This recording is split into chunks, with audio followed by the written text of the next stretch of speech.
Assalamualaikum warahmatullahi wabarakatuh. Jumpa lagi dengan channel kupas soal matematika dan lain-lain.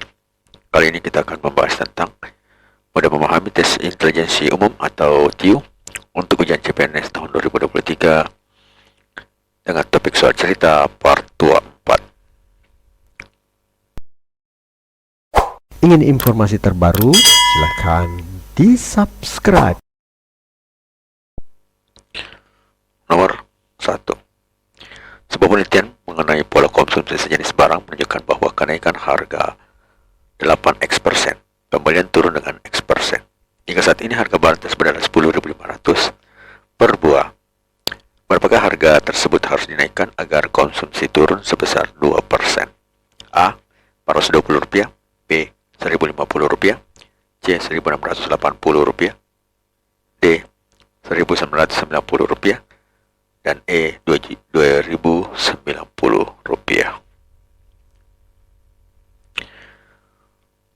Pembelian turun 2%. Karena pembelian turun dengan X%, maka X-nya sama dengan 2. Jelas ya? Artinya, kenaikan harga 8X% berarti 8 kali 2 sama dengan 16%. Maka, kenaikan harganya adalah 16% dari 10.500. Berarti, sehingga harga kenaikan itu 10.500 dikali 16% itu sama dengan 1.680. Maka jawaban yang benar adalah C ya, 1.680. Kemudian yang kedua, pada sebuah perusahaan 46% pegawai adalah laki-laki. Jika 60% pegawai sudah menikah dan 70% dari pegawai yang sudah menikah adalah pegawai laki-laki, berapa persen persentase pegawai yang belum menikah adalah pegawai perempuan? A. 90%, B. 87,5%, C. 66,7%, D. 50%, dan E. 40%. Kita jawab. Misalnya jumlah pegawai adalah 100, maka 46% laki-laki adalah 46 orang ya. Sehingga jumlah perempuan adalah 54 orang. Jadi 46 orang laki-laki, karena 46% berarti 54% itu atau 54 orang itu adalah perempuan. 70% dari 60% pegawai yang sudah menikah adalah laki-laki. Artinya ada 60 orang pegawai yang sudah menikah. Artinya 40 pegawai belum menikah. Jadi ini 60 pegawai yang sudah menikah. 60% sudah menikah, berarti 40% belum menikah. Dan 0,7 kali 60 itu 0,7 dari 70% ya, 70% atau 0,7 dari 60 itu berarti itu sama dengan 42 orang laki-laki yang sudah menikah. Kemudian sehingga jumlah perempuan yang sudah menikah itu adalah 60 dari sudah menikah itu dikurangi 42 sama dengan 18 orang perempuan. Jadi jelas ya. Yang sudah menikah itu karena 70% adalah laki-laki, ternyata adalah 42 orang ya.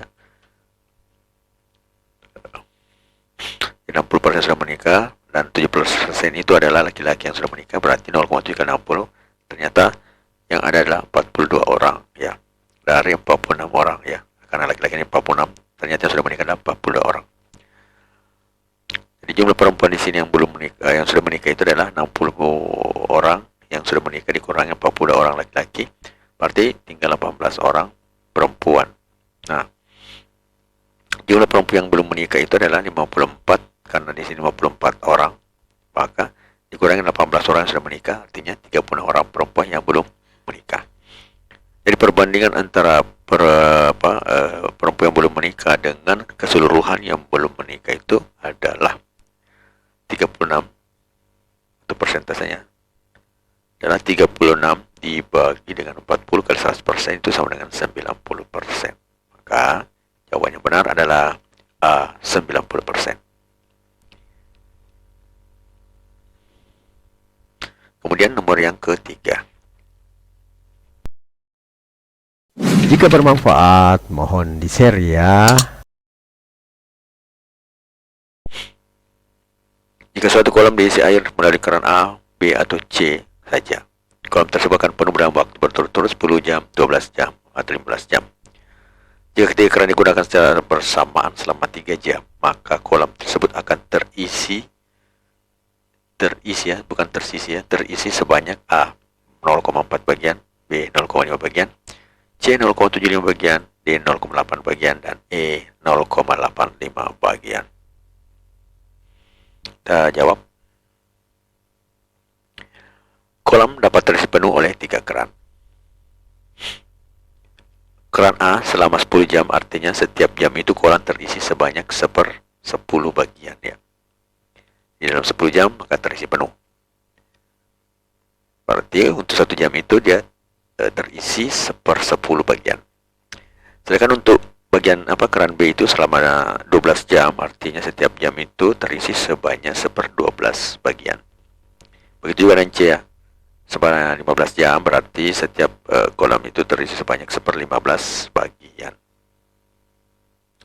Sehingga untuk 1 jam itu kita jumlahkan ini 1/10 bagian dia isi, kemudian ditambah 1/12 bagian, kemudian ditambah dengan 1/15. Nah, ini merupakan penjumlahan pecahan ya dengan penyebut yang berbeda-beda.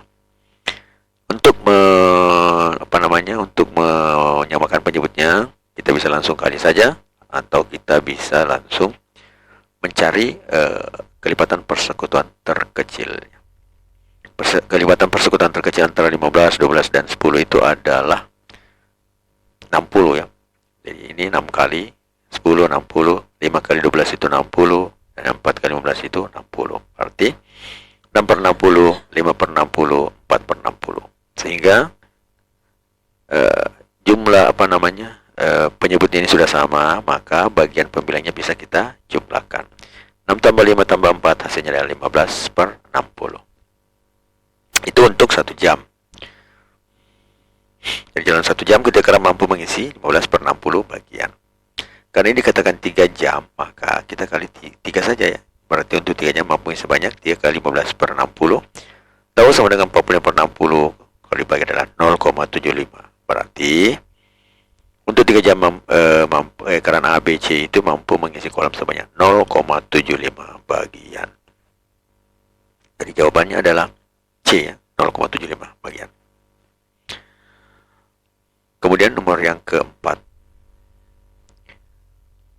Pada suatu perusahaan setiap X orang dapat menghasilkan Y produk dalam set menit. Jika setiap orang bekerja tanpa istirahat, berapa jam diperlukan untuk menghasilkan 100.000 produk? A 100.000 XZ per 60 XY, B 100.000 X per 60 YZ, C 100.000 XY per 60 Z, D 60 XY per 100.000 XZ, dan E 60 Y per 100.000 XS XZ. Kita jawab. Diketahui bahwa X itu adalah banyaknya orang, kemudian Y itu adalah jumlah produk, dan Z itu adalah jumlah waktu atau waktu dalam menit ya, Z menit. Banyaknya yang diproduksi setiap orang dalam Z menit adalah jumlah produk per waktu, atau Y itu per Z. Jadi banyaknya yang diproduksi setiap orang dalam Z menit adalah jumlah produk per waktu, atau Y sama dengan per Z. Jumlah produknya kemudian dibagi dengan waktu untuk melakukan membuat produk tersebut. Jumlah produk Y, kemudian jumlah waktunya adalah Z. Ini dalam waktu menit. Banyaknya yang diproduksi setiap orang dalam 1 jam atau 60 menit adalah 60 dikali jumlah produk per waktu dalam set menit ini ya, di atas ini. Atau sama dengan 60 Y per set. Itu produksi setiap orang dalam 1 jam. Nah, kalau banyaknya X orang dalam 1 jam itu berarti kali X ya. 60 kali X kali jumlah produk per waktu dalam set, atau 60 XY per set. Sehingga banyaknya yang diproduksi setiap X orang adalah untuk 100.000 adalah 100.000 per banyaknya produksi setiap orang per jam. Ya, jadi per jamnya berarti 60 menit tadi. Banyaknya produksi setiap orang per jam ini adalah berarti 100.000 dibagi dengan 60 XYX per set, atau bisa dikatakan 100.000 set per 60 YX atau XY atau YX ya. Berarti jawaban yang benar itu adalah A ya, 100.000 Z per 60 YX atau XY. Kemudian nomor yang kelima. Suka dengan videonya? Like dong.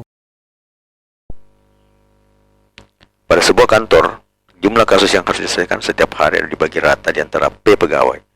Jika 1/8 pegawai tidak masuk dan seluruh kasus dibagi rata di antara pegawai yang masuk, maka kenaikan beban bagi setiap pegawai dihitung dari beban masing-masing semula. Jika semua pegawai masuk adalah A 1/9, B 1/8, C 1/7, D 1/6, dan E 1/8 P.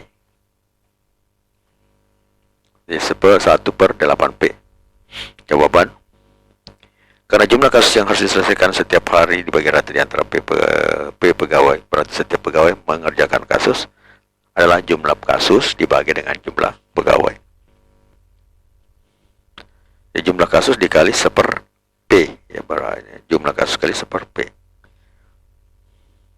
Jumlah sisa pegawai yang setelah ada pegawai ya, 1/8 pegawai tidak masuk, berarti P-nya dikurang 1/8P, atau bisa dikatakan sama dengan 7/8P. Ini P-nya 8/8, dan 8 kurang 1, 7 ya, 7/8P.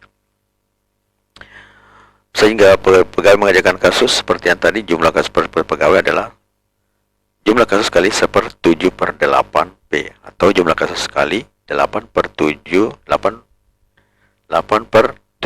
ya. Beban kenaikan jumlah kasus tersebut adalah jumlah kasus kali 87/P yang tadi itu dikurang jumlah kasus 1/P. Kenapa begitu? Karena jumlah kasus 87P itu pasti lebih banyak yang dikerja dibanding jumlah kasus pada saat sebuah pegawai masuk, atau jumlah kasus kali 1/P. Sehingga jumlah kasus 8/7P dikurang jumlah kasus 7/7P atau 1/7P tadi, itu sama dengan 8 kurang 7 kan, karena perjumlahnya sudah sama ya. Berarti 8 kurang 7/7P itu sama dengan jumlah kasus kali 1/7P.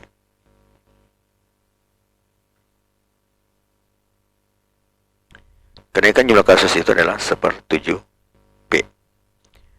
Beban kenaikan kasus itu dibanding dengan semula adalah berarti 1/7P dibagi dengan 1/P ya, karena semua pegawai masuk, maka hasilnya adalah P/7P atau sama dengan 1/7.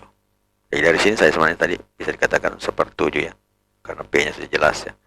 Sehingga jawaban yang benar adalah C, yaitu 1/7.